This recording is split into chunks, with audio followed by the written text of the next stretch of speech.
واحدة من الشخصيات اللي أثرت فيا هي جدي. وجدي كان عنده هواية غريبة جدا. كان ينزل يروح سوق الجمعة ويشتري مكن قديم بايظ. ممكن يشتري نفس المكنة واحدة واتنين وتلاتة. بعد ما يجيب المكنة دي ممكن تبقى حلة بالبخار، ممكن تبقى سخان، ممكن تبقى كاميرا، أي جهاز ممكن تتخيله يعدي على دماغك. وبعد ما يجيب الجهاز ده يقعد طول الأسبوع يبتدي يصلح في الجهاز دوت ويبتدي يغير فيه ويشكله. وبعد يوم، ممكن اتنين، ممكن تلاتة، ممكن اسبوع، تلاقي عندك جهاز جديد من الحاجات القديمة اللي كانت موجودة في السوق. وبعد كده كانت الحاجة الغريبة اللي بتبهرني ان هو يروح يديها لحد، اي حد. ممكن يكون واحد صاحبه، وممكن يكون حد من ولاده، ممكن يكون حد من احفاده. المهم ان هو يديها لحد وبعدين ينزل يشتري جهاز جديد ويبتدي يصلح فيه مرة تانية. والحقيقة كنت مستغرب قوي الهواية دي، لكن بعد ما ابتديت أدرس وأتخصص في مجال الإرشاد الوظيفي اكتشفت إنه جدي شخصية بنسميها شخصية رياليستيك ودور، بيحب يعمل حاجات بإيديه.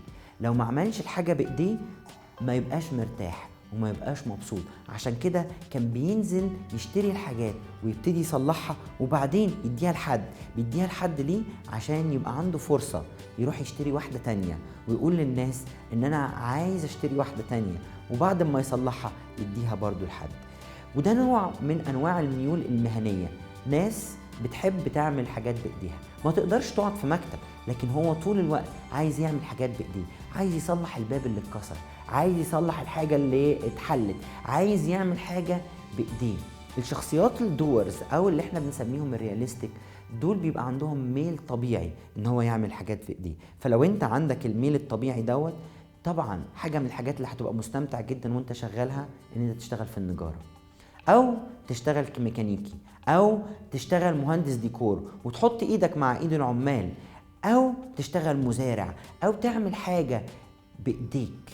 وناس كتير قوي سابت الطب وراحت فتحت ورشة لتصنيع الاساس، او ساب الطب وراح اشتغل في حاجة بيعملها بايديه.